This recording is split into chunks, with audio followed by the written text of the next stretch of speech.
વલ્લભના વાલા વૈષ્ણવો, જય જય શ્રી ગોકુલેશ.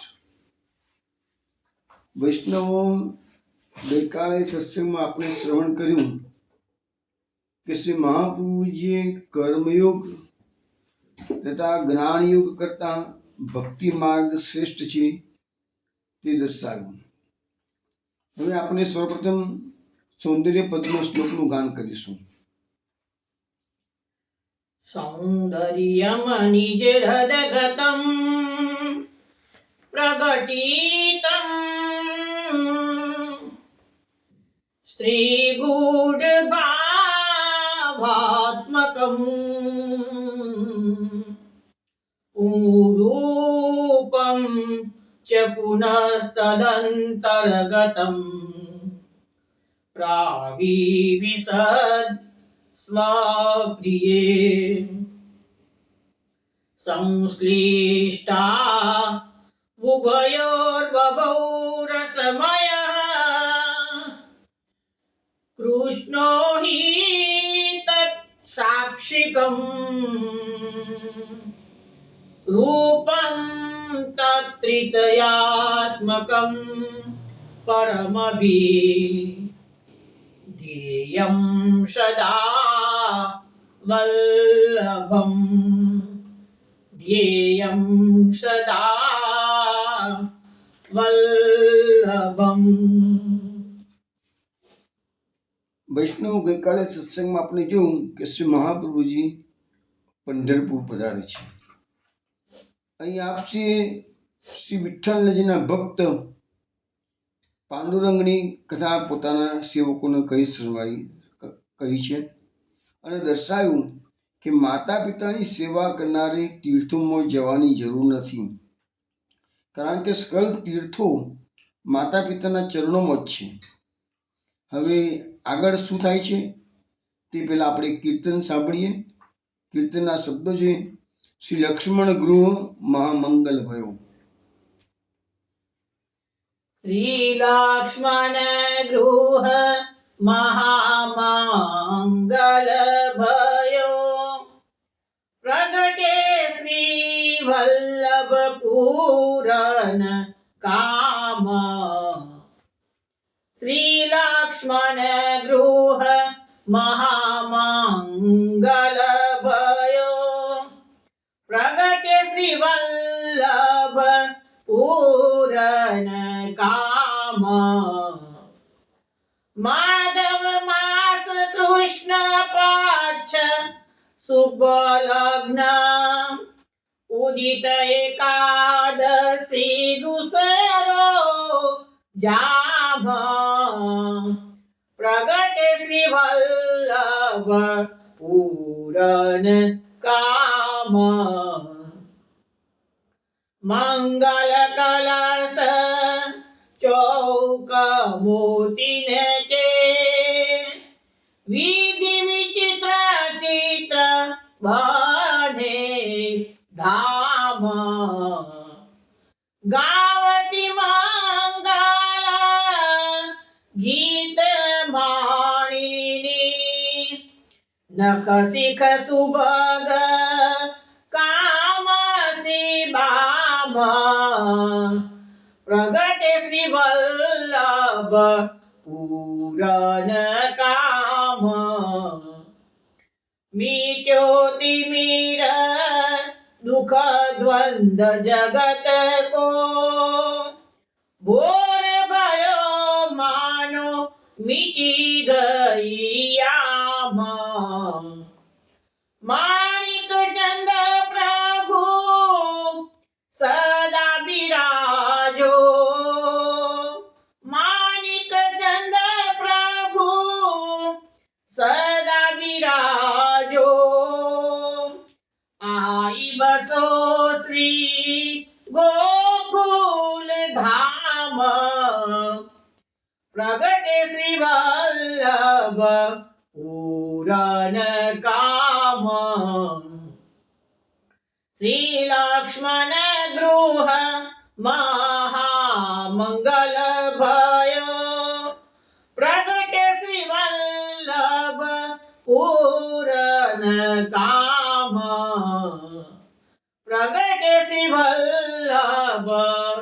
પૂરન કામ. વૈષ્ણવ આ કીર્તન આપે સારંગ રાગમાં શ્રવણ કર્યું છે. માણેકચંદ 252 ભગવદીમાં થઈ ગયા.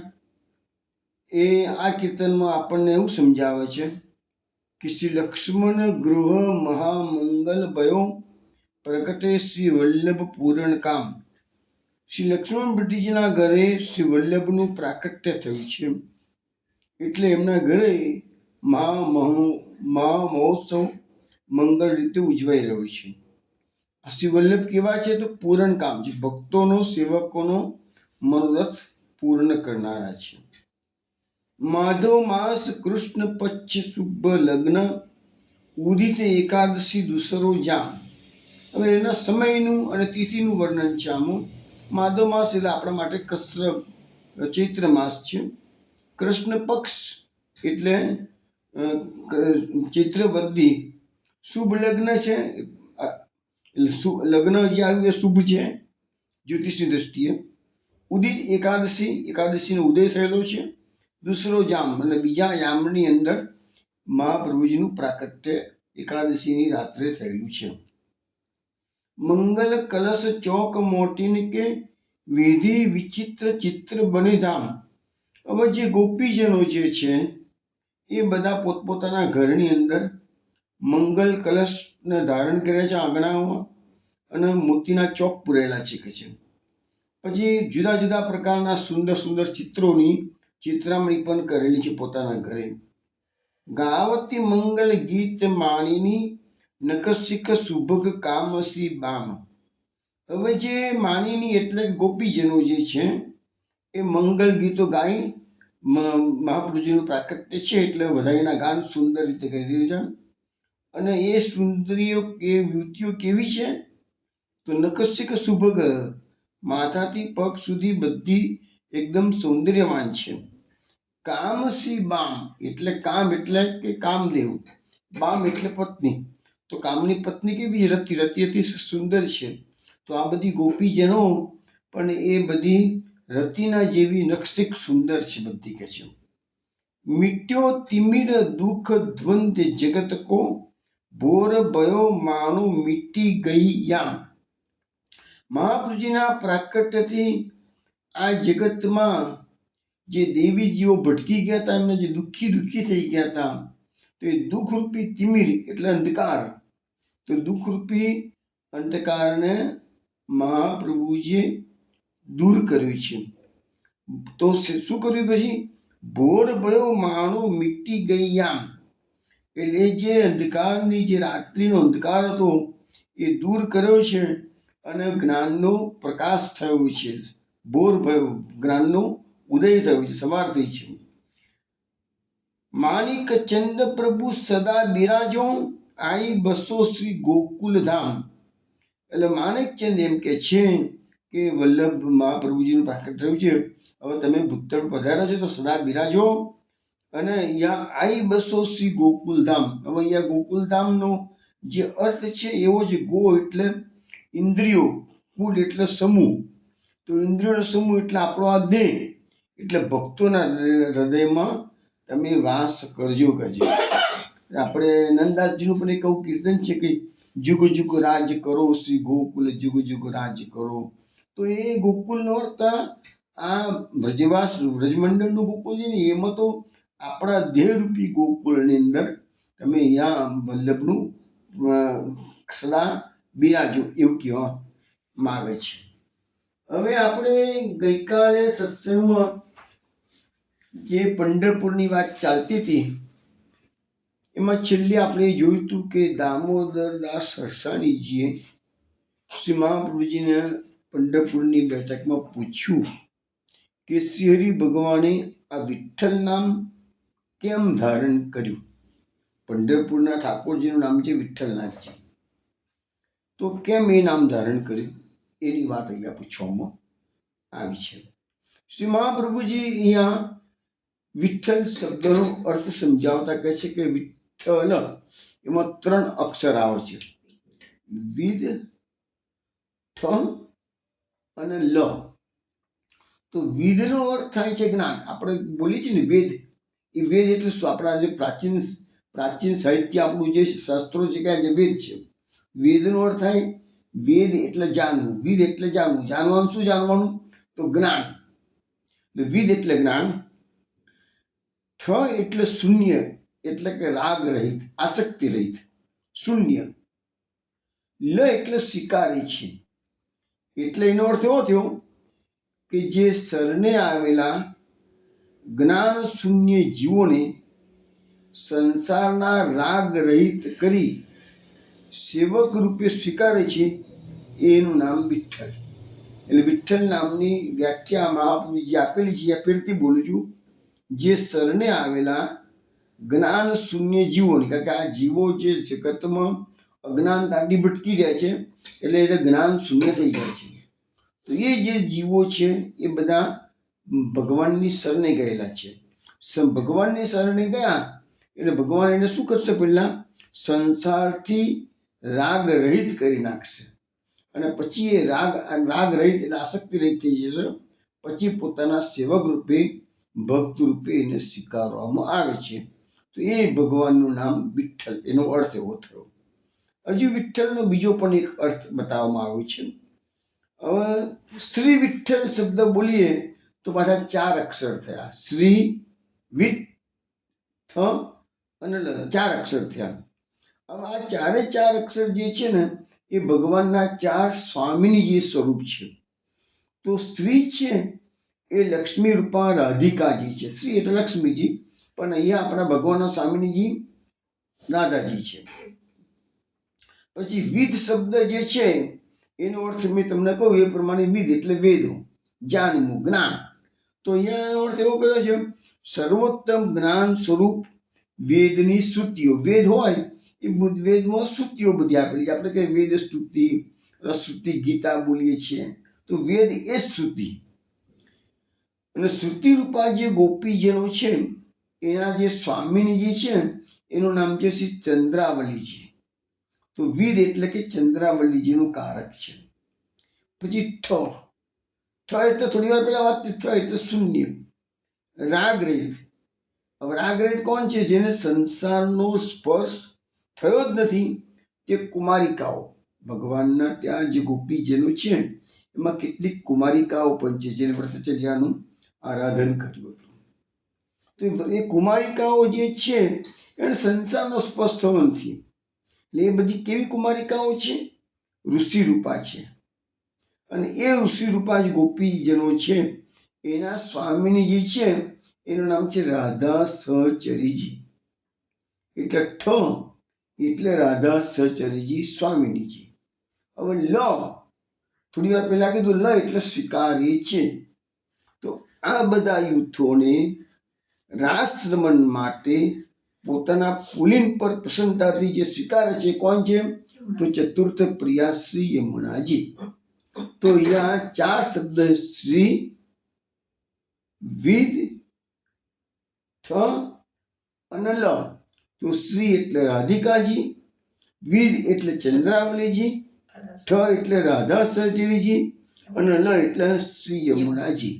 તો આ શ્રી વિઠ્ઠલ શબ્દમાં ભગવાનની 4 સ્વામીજીઓનો સમાવેશ થઈ જાય છે. હવે આ પ્રકારે પોતાના ભાવાત્મક સ્વરૂપમાં 4 સ્વામીજી સહિત 4 પ્રકારના ભક્તોના યુથમાં વિલાસ કરનાર શ્રી વિઠ્ઠલ.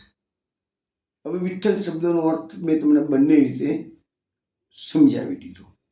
હવે આપણા સંપ્રદાયમાં વચમાં પણ એક વખત મેં વાત કરી હતી કે દ્વારકેશજી એક મહાન આચાર્ય થઈ ગયા પંચમ પીઠમાં.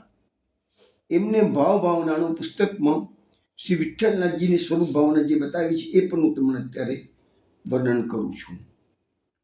તો દ્વારકેશજી ભાવનામાં કહે છે કે શ્રી વિઠ્ઠલનાથજીનું જે સ્વરૂપ છે તેમાં એવું કહેવામાં આવે છે કે શરદની રાત્રિએ ભગવાને વેણુનાદ કરી અને વ્રજાંગનાઓને પોતાની પાસે વંદરાવનમાં બોલાવ્યા.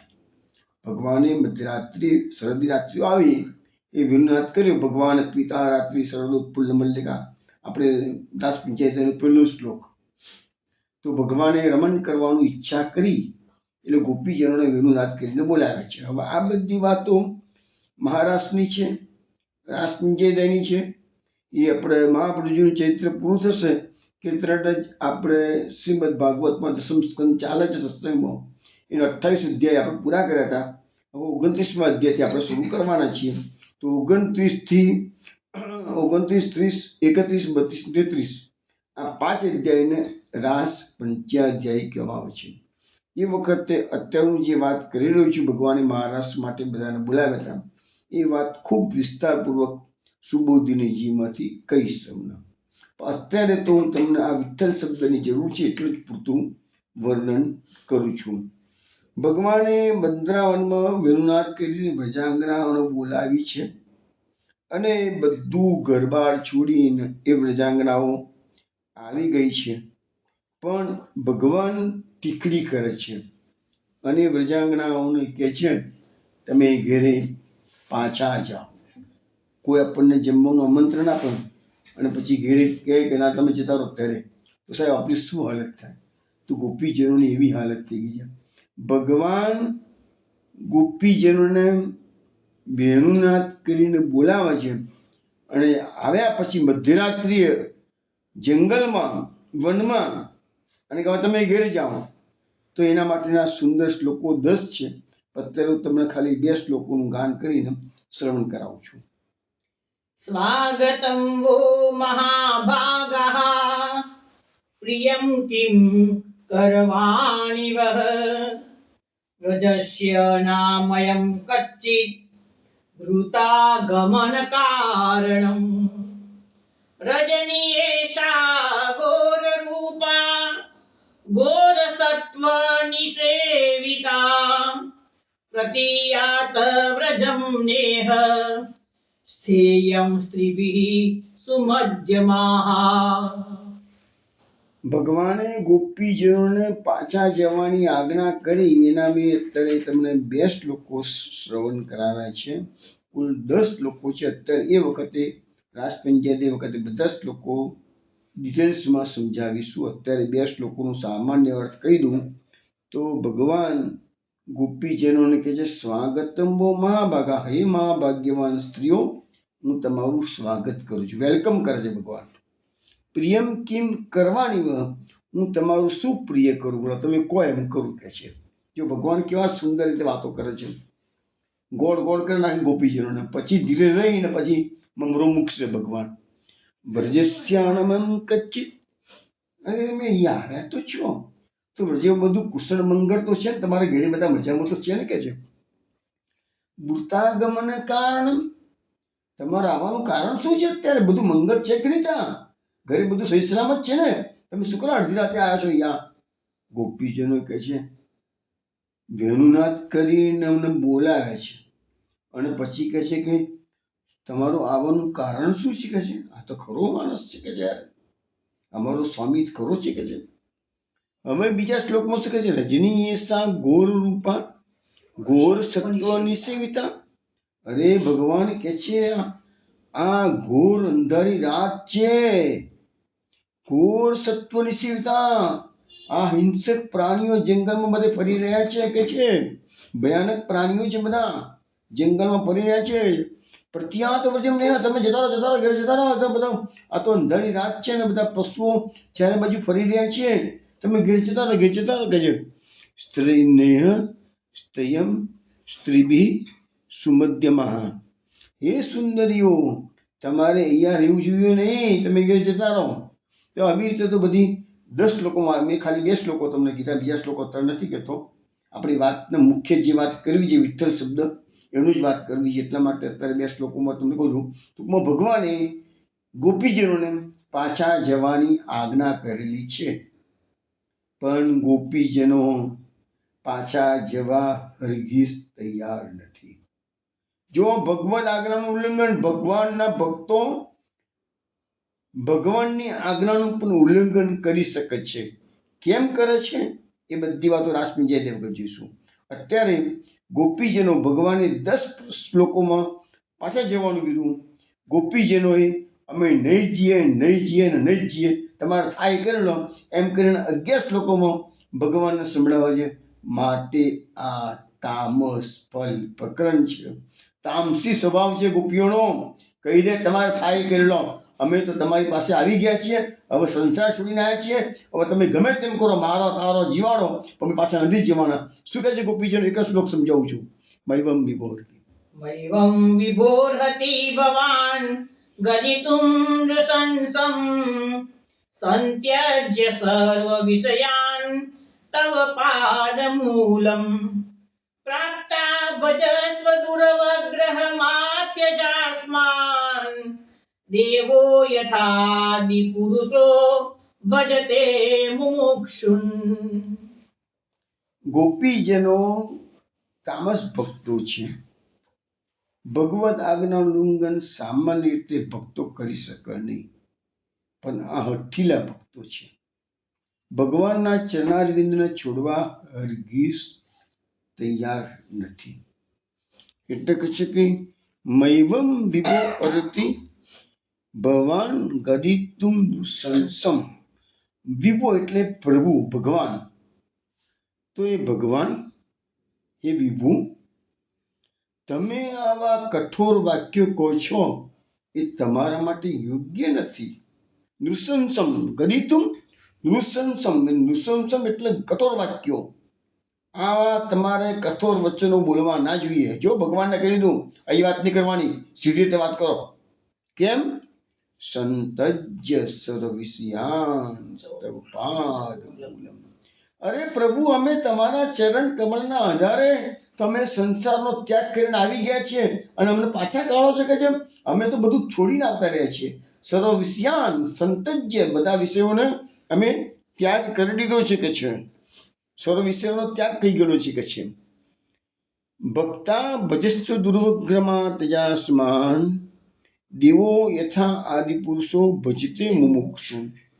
અરે જેવી રીતે આદિ પુરુષ નારાયણ પોતાના મુમુક્ષુ ભક્તજનોને ભજે છે, એટલે કે આદર આપે છે. ભગવાન પોતાના ભક્તોને આદર આપે છે. તો તેવી રીતે તમે પણ અમને પ્રેમ કરો અને અમારો ત્યાગ ના કરો કે છે. અહીંયા ગોપીજનો હઠીલા છે, હઠાગ્રહ કરે છે અને ભગવાનને ઝુકાવે છે છેવટે. હવે આ વાત તો આપણી રાસ પંચાયતની છે, પણ અહીંયા દ્વારકેશજીએ શા માટે આ વાતને યાદ કરી છે? તો કહેવાય છે કે આ જે જીભાજોડી ચાલી રહી છે, વાર્તાલાપ ચાલી રહ્યો છે અને ગોપીજનો હજારોની સંખ્યામાં છે. અમારો કનૈયો બિચારો એકલો પડી ગયો છે. એટલે અમારા કનૈયાએ શું કર્યું ખબર છે? શાંતિથી ઊભા રહ્યા અમારા પ્રભુ. બંને હાથ પોતાના કમર પર ટેકવ્યા. આટલો બધો ચારે બાજુથી કોલાહલ ગોપીજનોનો આવી રહ્યો છે. શાંતિથી શ્રવણ કરે છે. પોતાની ભ્રુકુટી વાંકી કરીને સાંભળ્યા જ કરે છે. અને આ જ સ્વરૂપ તો શ્રી વિઠ્ઠલનાથજીનું છે, જે પંઢરપુર બિરાજે છે. દ્વારકેશજીએ એ સ્વરૂપનું વર્ણન મારા સરે જોડી લીધું. અને એ પ્રભુ આજે પણ પંઢરીનાથ પોતાની બંને કેડ પર બે હસ્ત મૂકીને ઊભા. આજે પણ તમે જાઓ એ દર્શન તમને ત્યાં થાય. કોઈ જગ્યાએ તમને આ સ્વરૂપ દર્શન નહીં થાય કે બે કેડ પર બંને હાથ હોય. એવું સ્વરૂપ ખાલી વિઠ્ઠલનાથજીનું એકલાનું છે. અને એ જ આ સ્વરૂપ કે મહારાજ વખતે ગોપીજનો જે સંભળાવી રહ્યા છે બરાબરના વાક્યો, કઠોર વાક્યો, એ ભગવાનને સાંભળી રહેવું પડે છે. તો એ સ્વરૂપ છે એ વિઠ્ઠલનાથજી છે કે છે. તો અહીંયા વિઠ્ઠલનાથજીએ આ રીતે ગોપીજનોની સર્વાત્મા ભાવની કસોટી કરી શકે છે એવું દ્વારકેશજી બતાવી રહ્યા છે. પરંતુ વિઠ્ઠલનાથજીનો જે વિઠ્ઠલ શબ્દ છે એના મેં તમને બે સામાન્ય અર્થો બતાવ્યા છે. હવે જે રઘુનાથજીએ નામ રત્નાખ્ય સ્તોત્ર લખ્યું છે ને, એમાં શ્રી ગોસાઈજીના 108 નામ પ્રકટ કરેલા છે. એમાં પહેલું જ નામ છે શ્રી વિઠ્ઠલ.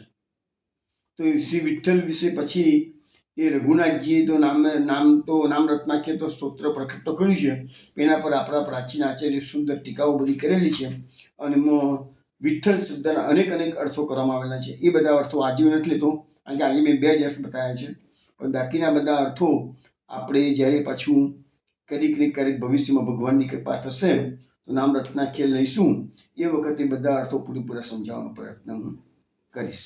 હવે આપણે અત્યારે પંઢરપુરની જે વાત ચાલતી હતી એ વિઠ્ઠલનાથ શબ્દનો અર્થ દામોદરદાસ રસાણીએ પૂછ્યો છે, એમને જવાબ મહાપ્રભુજીએ આપેલો છે. પછી મહાપ્રભુજી તો પાંડુરંગ બ્રાહ્મણની વાત કરતા હતા, એમાં આગળ આવે છે કે પાંડુરંગ બ્રાહ્મણને શ્રી હરિ ભગવાનની કૃપાથી એ એમના અલૌકિક સ્વરૂપનું જ્ઞાન પછી થયું છે, અને આ લીલા જગતમાં પ્રસિદ્ધ કરવા માટે ભગવાને વિઠ્ઠલ નામ ધારણ કર્યું છે. એ વિઠ્ઠલ નામ કેમ ધારણ કર્યું એ વસ્તુ વાત આપણે સમજાવી દીધું. પછી આપશ્રી આજ્ઞા કરી કે હવે ચલો આપણે હવે પંઢરપુરમાં આવ્યા છીએ તો શ્રી વિઠ્ઠલનાથજીના દર્શન કરવા અને તેમની સેવાનો આનંદ લેવા એમના મંદિરે જઈશું. તો મહાપ્રભુજી પોતાના સેવકો સહિત ભીમરથી નદીએ પાર કરીને સામે કિનારે મંદિરમાં પધારે છે. હવે તમને મેં વાત કરી ને કે પંઢરપુર જે ભીમરથી ગામ ચંદ્રભાગા નદી છે એની એક સાઈડ પર આખું આ પંઢરપુર ગામ છે, એમાં આપણું આ વિઠ્ઠલનાથજીનું મંદિર છે, અને મહાપ્રભુજીની બેઠક છે જંગલમાં છે, અને નદીના બીજા કિનારા પર છે. અત્યારે તો વિકાસ થઈ ગયો છે બધો. હવે વલ્લભને મંદિરમાં પધારે છે. બધા ભક્તજનો આચાર્યશ્રીજીને જોઈને ઘણા ખુશ થયા છે. આચાર્યશ્રીએ શ્રી વિઠ્ઠલનાથજીને સાષ્ટાંગ દંડવત પ્રણામ કર્યા છે, ભેટ કરી, ચરણ સ્પર્શ કર્યા, પંચામૃત સ્નાન કરાવ્યું છે, પોતે જે લાવ્યા હતા તે વસ્ત્રાભૂષણ સામગ્રી વગેરે ધરાવ્યું છે. તો અગાડે મંદિરમાં જે સેવકો હતા એમને સંતોષ આપ્યો છે. પછી આચાર્યશ્રી નદી પાર પોતાના આશ્રમમાં પધાર્યા, શ્રીમદ ભાગવતનું પારાયણ કર્યું. ભાગવત વૈષ્ણવોની જિજ્ઞાસા તૃપ્ત કરતા પોતે જણાવ્યું, હવે ત્યાં આગળ જે વિદ્વાનો હતા એ બધા મળવા માટે પધાર્યા છે કે ભાઈ આચાર્ય શિરોમણી પધાર્યા છે અહીંયા, જેને વિદ્યાનગરની સભામાં કનકાભિષેક થયો હતો એ. તો બધા અહીં પ્રશ્ન કર્યો છે, એટલે એમની જિજ્ઞાસા તૃપ્ત કરતા મહાપ્રભુજી જણાવે છે કે ભાઈ અમારો જે પુષ્ટિ સંપ્રદાય છે એ 4 પ્રમાણ પર આધારિત છે. કયા કયા? વેદા શ્રી કૃષ્ણ વાક્યાની, વ્યાસ સૂત્રાની ચૈવહિ, સમાધિ ભાષા વ્યાસસ્ય, પ્રમાણમ તચ્ચતુષ્ટયમ. એટલે કે અમારા સંપ્રદાયમાં 4 વેદ, બ્રહ્મસૂત્રો, ગીતા અને શ્રીમદ ભાગવત એ પ્રમાણ છે. પછી ભાવાદ્વૈત, ક્રિયાદ્વૈત અને દ્રવ્યાદ્વૈત એ અમારી ભાવના છે કે છે. પછી નવદા ભક્તિની વાત મહાપ્રભુજી કરે છે, શ્રવણમ કીર્તનમ વિષ્ણુર, સ્મરણમ પાદ સેવનમ, અર્ચનમ વંદનમ દાસ્યમ, સખ્યમ આત્મનિવેદનમ. એટલે કે નવદા ભક્તિમાં માનીએ છીએ અમે શ્રવણ, કીર્તન, સ્મરણ, પાદ સેવન, અર્ચન, વંદન, દાસ્ય, સખ્ય અને આત્મસમર્પણ. એ 9 પ્રકારની ભક્તિ છે. ભગવાન પસંદ થાય છે એનાથી, અને દરેક વૈષ્ણવોએ પોતાની શક્તિ પ્રમાણે એ ભક્તિ કરવી જોઈએ. અને ના બની શકે તો 9માંથી ગમે તે એક ભક્તિ કરો તો પણ ચાલે, એવું મહાપ્રભુ. એને એક વસ્તુ છે, બાકી પહેલી ભક્તિ છે શ્રવણ ભક્તિ છે, પણ એક ભક્તિ તમે પકડશો એટલે શ્રવણ ભક્તિ માનો કે પકડી, પણ શ્રવણ ભક્તિ પકડશો એટલે ઓટોમેટિક બીજી ભક્તિઓ પાછળ ધીરે ધીરે આવશે જ. કેમ કે શ્રવણ કરશો તો ક્યારેક કોઈકને કહેવાનું મન થશે, જો આજે તો સત્સંગમાં આવી વાતો આવી હતી, તો એ તમે બીજાને કહેશો એ તમારી કીર્તન ભક્તિ થઈ ગઈ. પછી તમે બીજાને કહેવા જશો એટલે તમારા મગજમાં ઉતર્યું હશે તો તમે બીજાને કહેશો ને, એટલે તમે એને યાદ કરશો એટલે સ્મરણ ભક્તિ થઈ ગઈ. અથવા તો આજે તમે શ્રવણ કર્યું અને તમને એમ થાય કે નહીં, બીજી દિવસે મારા કોઈ મિત્રને કે મારા કુટુંબ કબીલાના સભ્યોને હું કંઈ કહું તો તમે પહેલાં સ્મરણ કરશો કે શું શું કેવું છે, કાલે સત્સંગમાં શું શું આવ્યું હતું, તો એવી રીતે શ્રવણ પછી કીર્તન સ્મરણ આવી જ જશે ઓટોમેટિકલી. અને પછી ભગવાનની કૃપા થાય તો પછી તમારું પાદ સેવન અર્ચન વંદન નાસ્ય બધી ભક્તિઓ ધીરે ધીરે ધીરે ધીરે એક પછી બીજું બીજું પછી ત્રીજું ત્રીજું પછી ચોથું આવી જતું હોય. પુષ્ટિ માર્ગની લાક્ષણિકતામાં કહું છું મેં તમને કે આત્મનિવેદન સ્ટાર્ટિંગ જ છે, પહેલું સ્ટાર્ટિંગ જ. પ્રવેશ કરવો હોય પુષ્ટિમાં. પેલી બધી જે નવધા ભક્તિ છે ને એ ભાગવતના સાતમા સ્કંદમાં પ્રહલાદજીના સ્પીચમાં આવે છે અને એ મર્યાદા ભક્તિનું સ્વરૂપ કહેવાય છે. પણ જે આત્મનિવેદનથી શરૂઆત કરી અને પછી જે પ્રેમલક્ષણા ભક્તિ આવે છે એ બધી પુષ્ટિ ભક્તિ છે. હવે આ બધી વાતો સાંભળીને વલ્લભ નામના એક વિદ્વાન બ્રાહ્મણ ત્યાં પધારેલા, તો એમણે મહાપ્રભુજીને પ્રશ્ન કર્યો છે કે વિરાગી ભક્તો કેવા હોય છે? અને તેઓ વર્ણાશ્રમના આચાર્યનો છે. એટલે વિરાગી ભક્તો એટલે કે જે લોકો ભક્તો છે પણ વૈરાગ્ય પ્રધાન છે. ના, હકીકતમાં તો એક વસ્તુ તો તમને ચોક્કસ કહીશું કે વૈરાગ્યની ખૂબ જ, ભલે પુષ્ટિ માર્ગમાં અત્યારે દેખીતી રીતે વૈરાગ્યનું પ્રાધાન્ય નથી દેખાતું, પરંતુ મહાપ્રભુજી પોતે તો વૈરાગ્યની મૂર્તિ સમાન હતા. અને વૈરાગ્ય વગરની ભક્તિ એ પુત્ર વગરના મા સમાન થઈ કહેવાય. તમને ખબર છે ને કે ભક્તિ મહારાણી છે અને જ્ઞાન અને વૈરાગ્યના બે પુત્રો છે. તો પુત્રો વિના માં ન રહી શકે, કોઈ સંજોગોમાં ન રહી શકે. તો ભક્તિ એકલી તો પાંગડી બની જશે. જ્ઞાન અને વૈરાગ્યની જરૂર છે જ. તો અહીંયા પ્રશ્ન કરવામાં આવ્યો છે કે વૈરાગી ભક્તો કેવા હોય? એવામાં વર્ણાશ્રમ નથી હોતો અને આચાર તો હોતો નથી કે છે. આવું મહાપ્રભુજીને પહેલા પ્રશ્ન કર્યો. હવે મહાપ્રભુજી જવાબ આપે છે કે તેઓ એટલે વિરાગી ભક્તો વિષ્ણુના ચિહ્ન ધારણ કરવાવાળા છે, વૈષ્ણવાશ્રમી છે, ગુરુના સંપ્રદાય પ્રમાણે શ્રી હરિનું ભજન કરે છે, પરોપકાર કરવામાં કટિબદ્ધ છે, ધર્મની રક્ષા કરવામાં તત્પર રહે છે, શક્તિ પ્રમાણે સ્વધર્મ દાન વ્રતાદિક અન્ય ક્ષેત્ર વગેરે કરે છે અને સ્વમાર્ગમાં ચાલવાવાળાને આશ્રય આપે છે. એટલે જે વિરાગી ભક્તોના લક્ષણો આપે છે. પછી શું કહે છે? એ વિરાગી ભક્તો છે એ કેવા છે? સન્માર્ગના ઉપદેશતા છે, હરિપૂજાના પ્રવર્તક છે, પાપ કર્મથી વિમુખ છે, હિંસાના નિવર્તક છે, જીતેન્દ્રિય, શાંત, કામ ક્રોધાદિથી રહિત, ગો બ્રાહ્મણને પ્રિય, વૈષ્ણવાચાર્યના ભક્ત, નિર્લોભી, રાગ રહિત, એવા એ તીર્થયાત્રા કરવાવાળા વૈષ્ણવમાં શ્રેષ્ઠ છે. એ કઈ ત્યક્તાશ્રમી નથી અને એમનામાં દોષ નથી. એટલે પહેલા એ કીધું કે એ લોકો વર્ણાશ્રમના આચાર્યનું હોય છે, તો એ કંઈ તમે એવા દોષો જોવાના નહીં.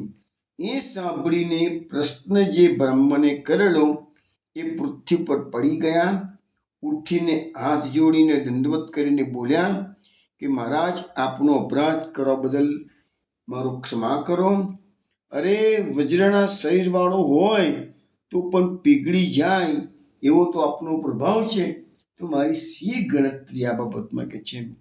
મારા મનમાં માત્સર્ય નથી, મેં કોઈ ઈર્ષ્યાથી પ્રશ્ન નથી કર્યો કે છે, પરંતુ મેં તો બીજાઓનો સંદેહ દૂર કરવા માટે પ્રશ્ન કર્યો. પ્રશ્ન એક જણે કર્યો પણ સંદેહ જેટલા શ્રવણ કર્યું એ બધાનો સંદેહ દૂર થયો. હે પ્રભુ, મને યથાર્થ ઉત્તર મળી ગયો છે, માટે આપ શરણે લો.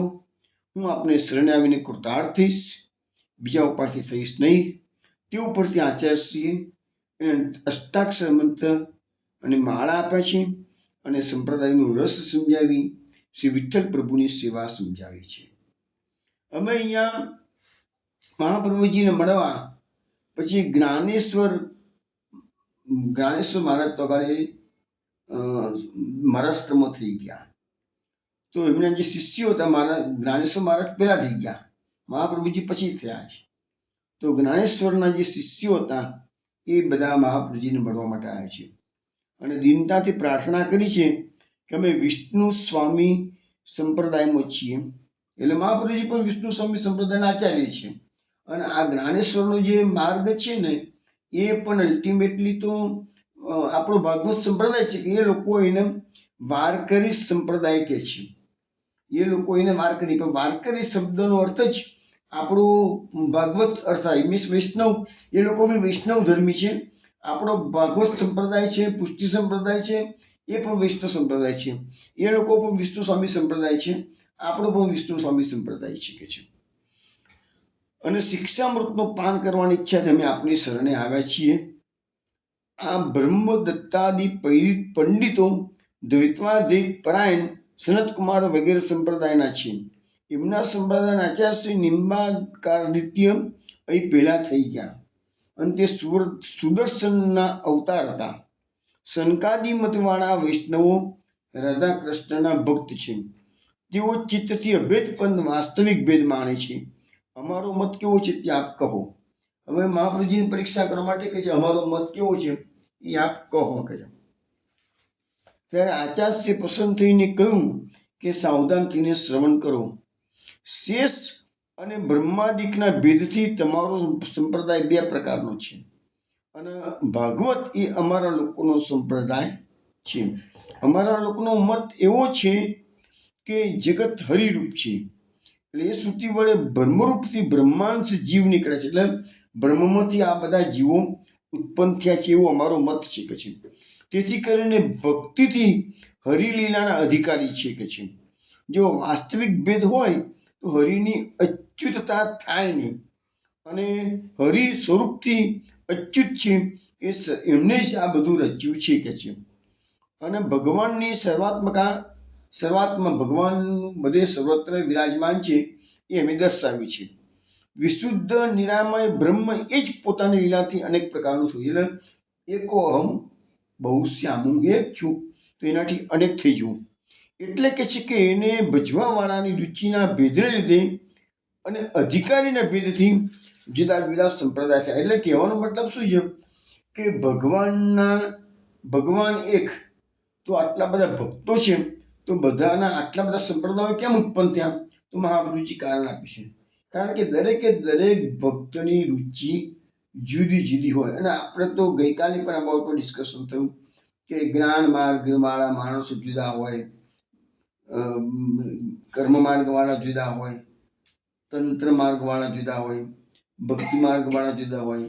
ભક્તિ માર્ગમાં પાછા શંકરપંથી જુદા, શક્તિપંથી જુદા, અને કૃષ્ણના માનનારા કે વિષ્ણુના માનનારા હોય એમાંય ઘણા ભેદો છે. આ બધા આટલા બધા ભેદો કેમ ઉત્પન્ન થયા છે? બધાનું જે ગુરુ અલગ હોય અને એ ગુરુએ પોતાના શિષ્યને જે શિખામણ આપેલી હોય એ પ્રકારે એ પ્રભુની પ્રાપ્તિનો પ્રયત્ન કરે છે. એટલે મેં તમને કહ્યું ને, કોઈ વિમાનમાં જાય, કોઈ બસમાં જાય, કોઈ રોડ પર જાય, કોઈ ચાલતો જાય, કોઈ દોડતો જાય. જેવો જેવો જેની શક્તિ અને જેવું જેવું જેને માર્ગદર્શન મળ્યું હોય એ પ્રકારે જાય. આમાં ક્યારેક જો ખોટો ગુરુ ભટકાઈ જાય તો પછી પાછી મુશ્કેલી તો ઊભી જ રહે છે.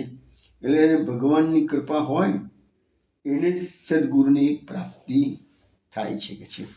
એટલે ગીતાજીમાં પણ ભગવાને કહ્યું છે કે માણસો મને એકત્વ અને પૃથકત્વથી જ ભજે છે કે છે. તો જે પ્રેમલક્ષના ભક્તિ છે એ આત્માની નિરુપાધિ ભક્તિ છે. ભાવાદ્વૈત, ક્રિયાદ્વૈત અને દ્રવ્યાદ્વૈતની બ્રહ્મમાં ભાવના કરવી. હવે હરિમાં ભક્તિ, સંસારમાં વિરક્તિ અને આત્મામાં તૃપ્તિ રાખવી. એટલે કહેવાનો મતલબ કે જેને ભગવાનની ભક્તિ કરવી છે એને સંસારમાં અનાસક્ત ભાવે રહેવું પડશે જ. સંસારમાં પ્રેમ કરવો અને ભગવાનનો પ્રેમ કરવો એ શક્ય જ નથી કે છે. અને આત્મામાં તૃપ્તિ એટલે ભગવાને તમને મહાપ્રભુજીનો એક સિદ્ધાંત છે, પ્રાપ્તમ સેવેત નિર્મમ. સંતોષથી તમે જીવન જીવો. જે મળ્યું છે એને ભગવાનની પ્રસાદી માનીને સ્વીકાર કરી દો અને નિર્મમી એટલે મમતા રહિત થઈને એનો સ્વીકાર કરો. જે ભક્ત જગત અને જગતના બંધનનું વિસ્મરણ કરે છે. હવે જો અહીંયા એમ કે ભગવાનના ભક્તો સંસારમાં ભલે રહે છે પણ આ જગતના બંધનનું વિસ્મરણ છે. એટલે કે શું છે કે જો આસક્તિપૂર્વક તમે સંસારમાં રહેશો તો એ આસક્તિ એ બંધનનું કારણ થશે અને એ જ તમારા જન્મ મરણના ચક્કરમાં તમને નાખ્યા કરે છે. હવે ભગવાનનો ભક્ત જેને જગતના બંધનનું વિસ્મરણ થઈ ગયું છે. કેવો છે? તો ભગવાનની ભક્તિમાં આનંદ પામતો, નાચે છે, હસે છે, રૂવે છે, મોહિત થાય છે, આનંદિત થાય છે. અરે એનો કંઠ ગદગદ થઈ જાય છે. પછી એને બીજું જોઈએ શું કે છે. તો આ બધા ભક્તિના લક્ષણો છે. ભગવાનની ભક્તિ માણસ કરે છે અને ભગવાને એની ભક્તિ સ્વીકારી છે કે નહીં એ ખબર કેવી રીતે પડે? તો એને માટે અસ્ત સાત્વિક ભાવોનો ઉદય થવો જોઈએ. અને આ વસ્તુ પત્રાવલીમાં પણ એક વખત મેં બતાવી છે કે અસ્ત સાત્વિક ભાવો એટલે શું. શ્રીમદ ભાગવતના 11મા સ્કંદના 14મા અધ્યાયમાં થોડુંક વર્ણન આવે છે, એ તમને શ્રવણ કરાવું છું.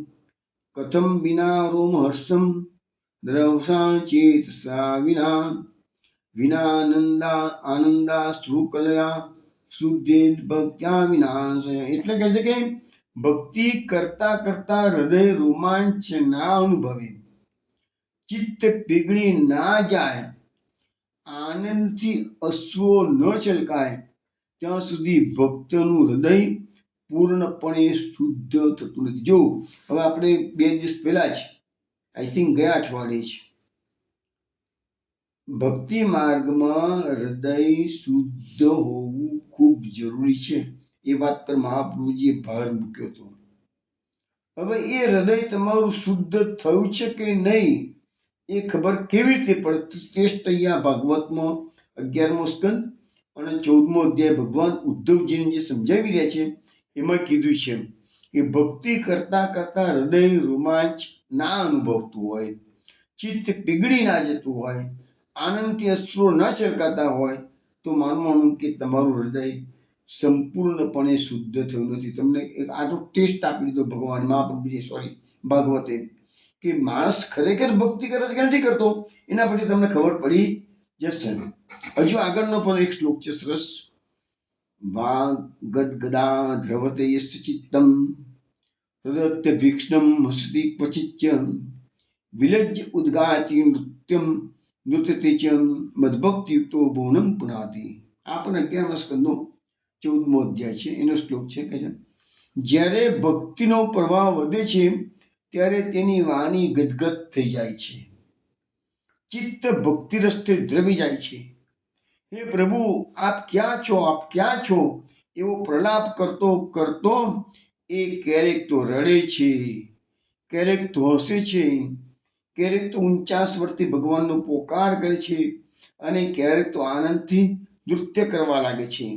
અને એવો મારો જે ભક્ત છે એ સમસ્ત સંસારને પવિત્ર કરે છે. એટલે હું ઘણી વખત સમજાવું છું કે ઘરમાં પણ તમે ભગવાન નામોચ્ચાર થોડો મોટેથી કરજો. મોટેથી કરવાથી ફાયદો શું છે કે ઘરના જે અણુપરમાણુઓ છે ને એ ભગવાનના નામોચ્ચારથી સામેવાળાના હૃદયની અંદર પણ શ્રવણ કરશે. સામેવાળો જે સાંભળશે એને તો એ ભક્તિ એનામાં પણ ઉદય થવાની શક્યતા રહેશે. ભગવાનના નામોચ્ચારથી નાસ્તિકમાં નાસ્તિક માણસ પણ ઘણી વખત પવિત્ર થઈ જાય છે. ભગવાનના નામમાં એવી શક્તિ છે.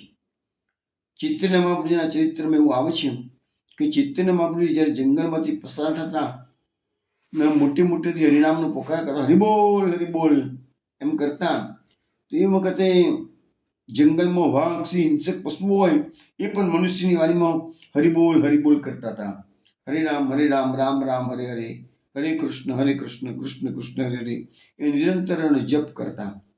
તો એ નામોચ્ચારણનો કેટલો મોટો પ્રભાવ છે એ ભાગવતમાં અનેક જગ્યાએ બતાવવામાં આવેલું છે અને આપણા મહાપુરુષોના ચરિત્રમાં પણ એ વસ્તુ આવે છે. હવે અહીંયા આપણે વાત કરતા હતા કે જ્ઞાનેશ્વર મહારાજના જે શિષ્યો છે એ શ્રી મહાપ્રભુજીને મળવા માટે પધારે છે. હવે જે લોકો પંઢરપુરમાં આપણે અત્યારે આવી ગયા છીએ મહાપ્રભુજીની સાથે જ, થોડી પંઢરપુરની પણ વાતો કરીએ. પંઢરપુરમાં જે લોકો ગયા છે એમને ખબર હશે જ, અને જે નથી ગયા એ લોકો થોડી જાણકારી આપું છું એ પ્રાપ્ત કરી લે. પંઢરપુરમાં જો સરસ સારો લાભ લેવો હોય તો સવારના પરમાં વહેલા ઉઠી નાહી ધોઈને 4 વાગતા પહેલા તમે મંદિરે પહોંચી જાઓ. સવારે 4 વાગે મંદિરનું મુખ્ય દ્વાર 1 મિનિટ માટે ફક્ત ખુલે છે, ફક્ત 1 જ મિનિટ, બીજી મિનિટે બંધ થઈ જશે. અને 1 મિનિટ દરમિયાન ત્યાં 50 કે 100 જેટલા ભક્તો ઊભા છે એને સીધી એન્ટ્રી મળી જશે. અને તમે 4 ની ઉપર 5 મિનિટે પહોંચ્યા અને દ્વાર ખોલીને બંધ થઈ ગયા હોય તો તમારે પછી ક્યુમાં ઊભા રહેવું પડશે. અને ક્યુના દર્શન સવારે 6 વાગે ખુલે છે. અને એ ક્યુ જે છે એ 7 માળની ક્યુ છે. 7 માળ સુધી એની ક્યુ, એટલી બધી લોબી ક્યુ હોય છે પંઢરપુરમાં. પણ 4 વાગે તમે જશો, વહેલા ઉઠવું પડે, બસ કન્ડિશન એક જ છે, વહેલા ઉઠી નાહી ધોઈ, કારણ કે અપવિત્ર શરીરે તો ગાડી મંદિરમાં જવાય નહીં આપણાથી ખરેખર. તો 4 વાગે પહેલાં તમે ત્યાં આગળ ગેટ આગળ ઊભા રહો. તમે બહુ 50, 100, 150 વૈષ્ણવ, જો કદાચ માનો કે એ દિવસે વૈષ્ણવ વધી ગયા હોય તો સ્ટાર્ટિંગમાં જે 100, 150 હશે ને એને જ એન્ટ્રી મળે. એ લોકોનો જે અંદરનો મોટો હોલ છે એ હોલમાં બેસી શકે એટલા જ વૈષ્ણવોને એ લોકો એન્ટ્રી આપે છે, પછીનાને એન્ટ્રી નહીં આપે.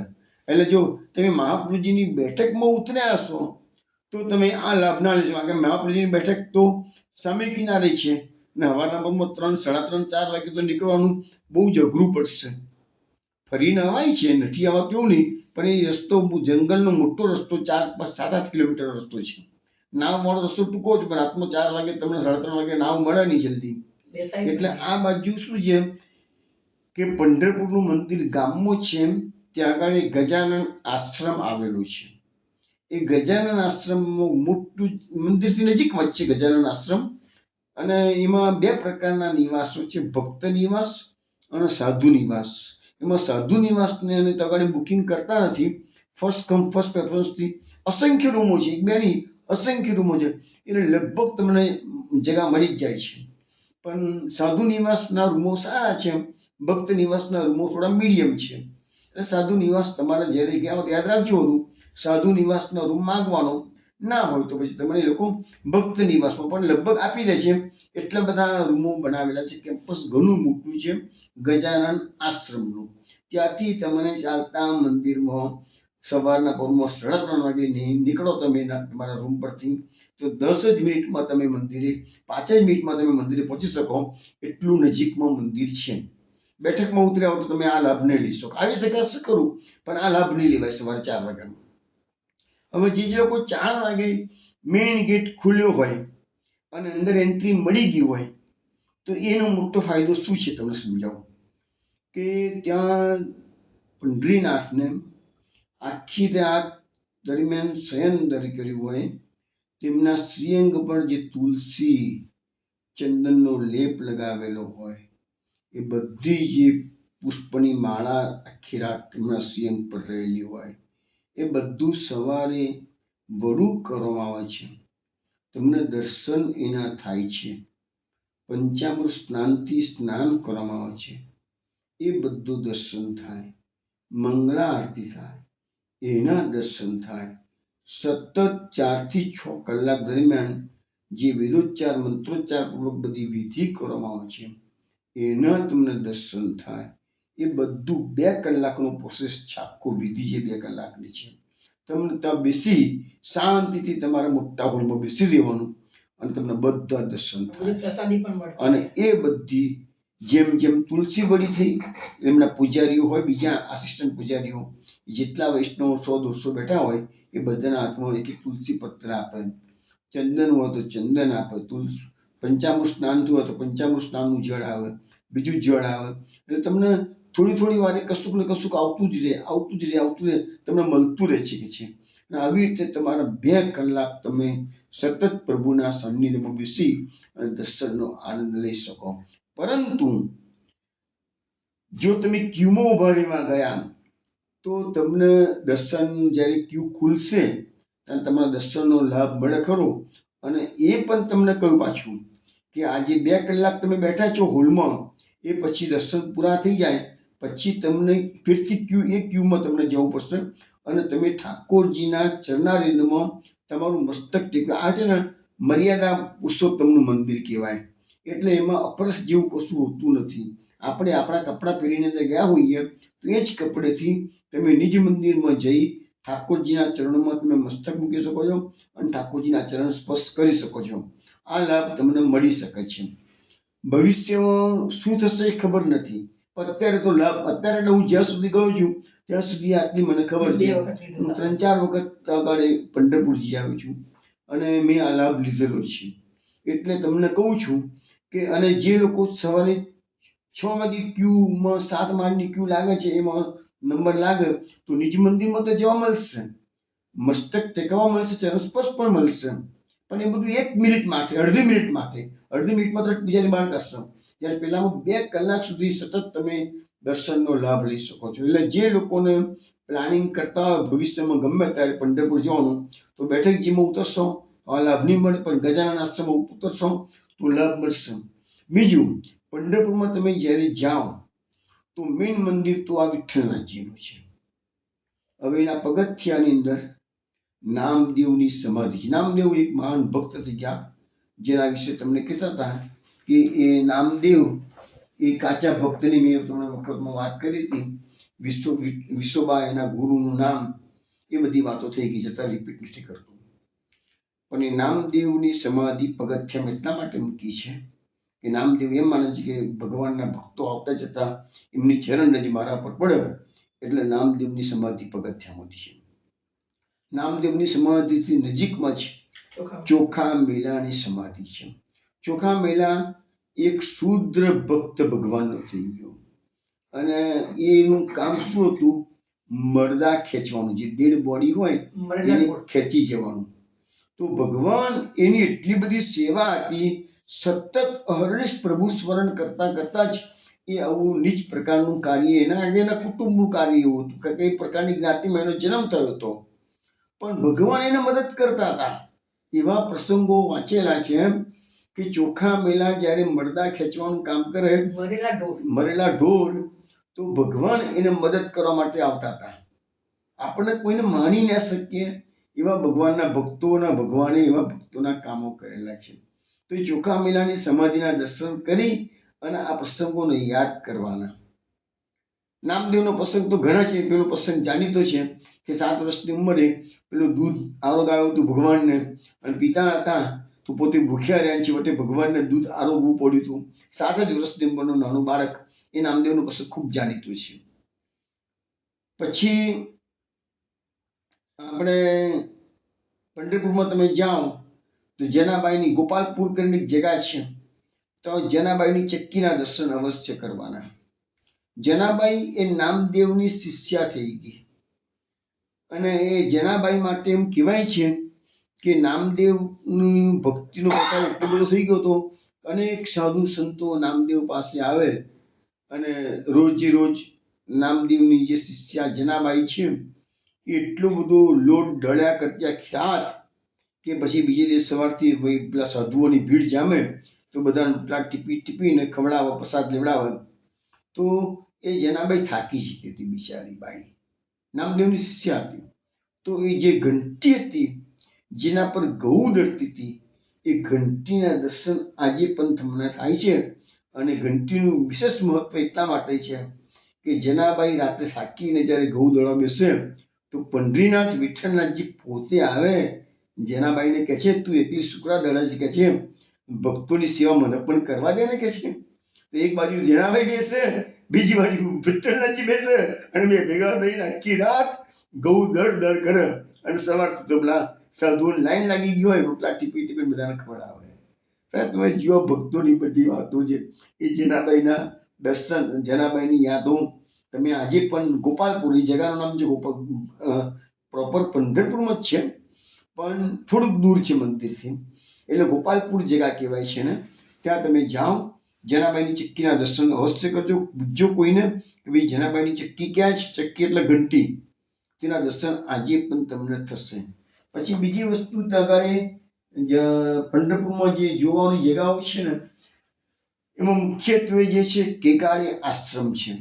એ કેકાળી આશ્રમમાં તમને ત્યાં આગળ આપણી જે સનાતન સંપ્રદાય છે, આપણો સનાતન ધર્મ છે, એના બધા જ ભગવાનો બધા જ મહાપુરુષોના દર્શન તમને તો એક જ આશ્રમમાં થાય છે. અને એ આશ્રમ જોવો હોય તો મિનિમમ 2 કલાક તમારી પાસે હોય તો જ એ આશ્રમ જોવા જજો. એટલો બધો વિશાળ આશ્રમ બનાવ્યો છે. અને એ આશ્રમમાં કેવું છે કે થોડી વાર ટ્રેનમાં જવાનું, થોડી વાર બસમાં બેસવાનું, થોડી વાર વિમાનમાં બેસવાનું. પણ એ વિમાન એટલે ઉડતું વિમાન ના હોય, ટ્રેન દોડતી ના હોય, બસ ચાલતી ના હોય. પણ તમને એવું લાગે કે હું વિમાનમાં મુસાફરી કરી રહ્યો છું, હવે હું ટ્રેનમાં મુસાફરી કરી રહ્યો છું, એવો ભાવ લાગે. બાકી મોડેલ એ પ્રકારના બનાવેલા છે. પણ એટલું જ એ આશ્રમમાં એક વખત તમે એન્ટર થાવ તો બીજી બાજુથી જ બહાર નીકળાય, વચ્ચે બહાર નીકળાતું નથી. કહો તો સ્ટાર્ટિંગમાંથી અંદર ગયા પછી તમારે બીજા છેડેથી જ બહાર નીકળાશે. અને બીજા છેડે બહાર નીકળો એટલે મિનિમમ 1.5-2 કલાકનો સમય તમારો નીકળી જ જાય. એટલા બધા દર્શન અંદર છે. એવી વિશિષ્ટ રીતે એ આશ્રમ બનાવવામાં આવેલો છે, કિકાડે આશ્રમ. એટલે તમે જ્યારે જાઓ તો આ બધી વસ્તુના દર્શન કરજો. એકનાથ નામદેવ પછી એકનાથ મહારાજ તો પૈઠણમાં થઈ ગયા. આ બધા છે ને વારકરી સંપ્રદાય કહેવાય છે. અને આપણા જે જ્ઞાનેશ્વર મહારાજ થોડી પહેલાં મેં વાત કરીને, એ જ્ઞાનેશ્વર મહારાજ અને એ બધા 4 ભાઈ બહેન હતા. એ મેં જે વિવિધ ભક્ત ગાથાનું જે ઘણી વખત અમુક મૂકું છું યુટ્યુબ પર, એ વિવિધ ભક્ત ગાથાઓમાં ગયા વર્ષે ઉનાળામાં આ જ્ઞાનેશ્વર વાળું ચરિત્ર આઈ થિંક 2 ભાગમાં મૂકેલું છે. 1 ભાગ કે 2 ભાગ અત્યારે મૂકેલું છે. અને એમાં મેં વિસ્તૃત ચર્ચા બધી આ નામદેવની, જ્ઞાનેશ્વર મહારાજની વિસ્તૃત ચર્ચા કરી છે. એમાં શું છે કે નિવૃત્તિનાથ સૌથી મોટા ભાઈનું નામ નિવૃત્તિનાથ છે, પછી જ્ઞાનેશ્વર મહારાજ, પછી સોપાનદેવ, અને પછી સૌથી નાની છે મુક્તાબાઈ છે. અને બધા ભાઈ બહેન વચ્ચે 2 વર્ષનો ડિફરન્સ છે. અને આ બધા 4 ભાઈ બહેનો જન્મથી સિદ્ધ પુરુષ હતા. અને એમ કહેવાય છે સંન્યાસીના છોકરા છે. એટલે બ્રાહ્મણ સમાજે આ લોકોનો તિરસ્કાર કરેલો. અને બહુ સરસ વાતો છે. અને એ બધી વાતો તમે વિવિધ ભક્ત ગાથામાં જ્ઞાનેશ્વર મહારાજનું ચરિત્ર સાંભળી લેજો એટલે ખબર પડશે. પણ એક પ્રસંગ એનો તમને હું કહું તો, જે પેલા પાડાની જોડે વેદોચ્ચાર કરાવેલો એ જ્ઞાનેશ્વર મહારાજ. એ પાડો, એની સમાધિ પણ આજે જોવા મળે છે. એ ગામનું નામ ભૂલી ગયો, અત્યારે મને યાદ આવશે કહું તમને. પણ એ પાડાની સમાધિ આજે પણ છે. જે પાડાના મુખ્યથી વેદોચ્ચાર કરાવેલો જ્ઞાનેશ્વર મહારાજે. એ જ્ઞાનેશ્વર મહારાજે 21 વર્ષની કે 22 વર્ષની નાની ઉંમરમાં જ જીવંત સમાધિ લીધી. એ જગાનું નામ છે આનંદી. પુનાથી 25 કિલોમીટર દૂર એ જગા છે. હું પુના 2 વર્ષ રહ્યો દીકરાના ત્યાં. ત્યાંથી હું 2 વર્ષમાં અનેક વાર આ જ્ઞાનેશ્વર મહારાજની સમાધિ દર્શન કરવા જતો હતો. અનેક વાર ગયો છું, જાતે ડ્રાઇવિંગ કરીને જતો હતો. 25 કિલોમીટર દૂર છે. અને જ્ઞાનેશ્વર મહારાજની આ સમાધિ આનંદી ગામ છે ત્યાંથી દૂર 15 કિલોમીટર, એટલે લગભગ પુનાથી 40 કિલોમીટર દૂર દેહુ કરીને ગામ છે. એ દેહુ ગામ છે ને એ તુકારામનું ગામ કહેવાય છે. એ તુકારામ એ લગભગ આજથી 400 વર્ષ પહેલાં થઈ ગયા છે લગભગ. પણ એ તુકારામ માટે એમ કહેવાય છે કે એને લેવા માટે વૈકુંઠમાંથી ગરુડ આવ્યું હતું. ગરુડ. અને કોઈ ભક્તને લેવા માટે ગરુડ ભગવાને મોકલ્યું હોય એવા તો મેં તો અનેક ચરિત્રો વાંચેલા છે ભક્તોના.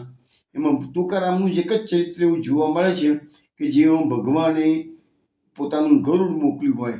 એક બીજું ચરિત્ર છે એ શ્રીમદ ભાગવતમાં છે કે જે ગજેન્દ્ર મોક્ષની જે કથા આવે છે ને એમાં થોડું વર્ણન એવું આવે છે કે ભગવાન એ ગજેન્દ્રનો ઉદ્ધાર કરી અને ગરુડ પર જ એ ગજેન્દ્રને પોતાના ધામમાં લઈ ગયા હતા. તો એ ભાગવતમાં એક ઉદાહરણ જોવા મળે છે. અને એક આ તુકારામ મહારાજનું ઉદાહરણ જોવા મળે છે. અને જે ઝાડ નીચે ગરુડ ઊભું રહ્યું હતું એ ઝાડ આજે પણ એ દેહુ ગામમાં છે. અને તો આગળ મોટું બોર્ડ મારેલું છે કે એ તુકારામ મહારાજ સ્વદેહે ગરુડ પર ગયા હતા. સ્વદેહે. એમનો તાનપુરો હતો, એમની ધોતી, બંડી, માથાનો સાફો બધું પહેરેલું હતું. અને એવા શરીરે જ એ ગયા છે. અને ગામના લોકો ભેગા થઈ ગયા છે. તાર શું કહે છે, બોલતા બોલતા કહે છે, આમી જાતા આમચા ગાવા, સબકો રામ રામ ધાવા. અરે હું તો મારા ગામ જઉં છું, બધાને મારી રામ રામ કહેજો કે છે. આવો બોર્ડ તો મોટું બોર્ડ મારેલું જ છે. એ ઝાડની નીચે ગરુડની પ્રતિકૃતિ બનાવેલી છે. અને આવું બોર્ડ મારેલું છે કે તુકારામ મહારાજ આવું બોલતા બોલતા ગયા હતા. આવા તુકારામ મહારાજનો વાત નીકળી છે ને તો એક કિસ્સો યાદ આવી ગયો, એ બી તમને કહી દઉં કે તુકારામ મહારાજ એકચ્યુઅલી છે ને શિવાજી મહારાજના ગુરુ હતા. શિવાજી મહારાજના સમયમાંથી, ઔરંગઝેબના સમયમાં છે. અને એ તુકારામ મહારાજ શુદ્ર જાતિના હતા. હવે આપણું અસલ સાહિત્ય બધું સંસ્કૃત ભાષામાં લખાયેલું, અને તુકારામ મહારાજે પેલી કઈ ભાષા કહેવાય, મરાઠી ભાષાની અંદર બધા અભંગો લખવા મળેલા. ત્યાંનો જે બ્રાહ્મણ સમાજ હતો, પંડિત સમાજ, એ બધો એનાથી નારાજ થઈ ગયેલો. એટલે એ લોકોએ નક્કી કર્યું કે તુકારામે આપણું જે સંસ્કૃત સાહિત્ય છે એનું બધું ગુજરાતી આપણે મરાઠીમાં લિપિબદ્ધ કરે છે કે છે, એટલે એનો અનાદર કરવો, તિરસ્કાર કરવો. એટલે એના બધા ભંગો કહેવાય, ભંગો. એ લોકો આયા બધા બ્રાહ્મણો આ તુકારામના ત્યાં, એમના બધા ભંગો લખેલા હતા. એ બધા ઊંચા કરીને એના ઘરની પાછળ છે ને ઇન્દ્રાણી નદી, આજે પણ એ નદી છે, હું ત્યાં જઈ આવ્યો છું બધી જગાઓમાં. ઇન્દ્રાણી નદી છે. એ બધા અભંગો ઊંચા કરી અને પંડિત લોકો આવીને ઇન્દ્રાણી નદીમાં ફેંકી દીધા. આટલા વખતથી લખલખ કરતા હતા બિચારા ભગવાનના ગુણગાન, અને બધું સાહિત્ય પેલાનું પાણીમાં નાખી દીધું. તુકારામ મહારાજનું કંઈ જોર ચાલ્યું નહીં. તુકારામ મહારાજને બહુ દુઃખ થયું કે અરે મેં આટલું બધું આટલા વખતથી લખલખ કરતો હતો, આ લોકો એક જ ધડાકેનો નાશ કરી દીધો. તુકારામ મહારાજના ઘરની બહાર એક ઓટલો આજે પણ છે, ઓટલો એ પથ્થર, અને પથ્થર પર તુકારામ મહારાજ બેસી રહ્યા, ભૂખ્યા તરસ્યા. 13 દિવસ નીકળી ગયા. એમને એટલું બધું પારાવાર દુઃખ થયું કે મારા બધા અભંગો મેં આટલા બધા મહેનત કરીને લખ્યા છે, આ બધા અભંગો આ લોકો પંડિતો વિદ્વાનો ફેંકી દીધા છે, નદીમાં ફેંકી દીધા. હવે તમે જાણો છો નદીનું વહેન તો સતત વહેતું જ હોય, જળનો પ્રવાહ. હવે અભંગો 13 દાડામાં તો કઈના કઈ જતા રહ્યા હશે, પાણીમાં ભીંજાઈ ગયા હશે અને કઈ નીકળી ગયા હશે. પણ 13મા દિવસે રાત્રે ભગવાને તુકારામ મહારાજને સપનું આપ્યું, બેટા શા માટે ગભરાય છે? જ્યાં નદીમાં જઈને જો, તારા બધા અભંગો પાછા મેં લાવીને કિનારે ગોઠવી દીધા છે. કોરા છે, એવા ને એવા જ બધા છે. અને પેલા બ્રાહ્મણો હતા, વિદ્વાનો હતા, એનો અગ્રણી જે હતો એને સપનામાં ભગવાને એને કહી દીધું, જો તુકારામના બધા અભંગો તમે લોકો નાખી દીધા હતા, બધા સહી સલામત મેં પાછા લઈ આવ્યો છું, અને હવે તુકારામને કોઈ હેરાન કરવાનું નથી. જો હેરાન કરે છે તો તમારી ખેર નથી, કહે છે. પેલો સવારના પર ઉઠી અને વિદ્વાનોનો પ્રમુખ હતો એ તુકારામ મહારાજને પગે લાગી ગયો, અને ઇન્દ્રાણી નદીમાં જઈને જુએ છે તો કિનારા પર બધા તુકારામના અભંગો આવીને ગોઠવાઈને પાણીમાં પલળ્યા વગર આવી ગયા હતા. તુકારામ મહારાજે બધા અભંગો પાછા લઈ આવ્યા. બ્રાહ્મણોએ એમનો તિરસ્કાર કરવાનો બંધ કરી દીધો, અને એ બધા અભંગો આજે પણ કાચના કબાટમાં ત્યાં શોકેસમાં મૂક્યા છે. એના દર્શન તમને થાય છે કે આ બધા અભંગો પાછા આવેલા છે, જળમાં પલળ્યા વગરના. તો એ બધી જગા છે ને, આ પંઢરપુર તો પુનાથી લગભગ મને યાદ નથી પણ 200 કિલોમીટર દૂર હશે કદાચ. પણ આ આનંદી જગા અને દેવું જગા છે, એક 25 કિલોમીટર આનંદી, અને દેવું એ 40 કિલોમીટર દૂર જગા છે. પુનાથી બધું નજીકમાં છે. એનીવે વૈષ્ણવ, આપણે તો પંઢરપુરની વાત કરતાં કરતાં સાથે થોડા સંતોની થોડી વાતો થઈ ગયેલી છે. પણ હવે મહાપ્રભુજી પંઢરપુરમાં અત્યારે હજુ બી રોકાયા છે. આગળ એમનું શું ચરિત્ર છે એનું કાલ રાત્રે આપણે 8 વાગે મળીશું, ચાલી ચરિત્રનું પાન કરીશું. ત્યાં સુધી જય જય શ્રી ગોકુલેશ. જય જય શ્રી જય જય શ્રી ગોકુલેશ.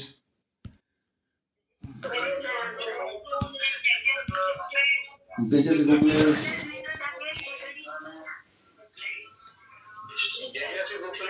જય જય શ્રી ગોકુલેશ.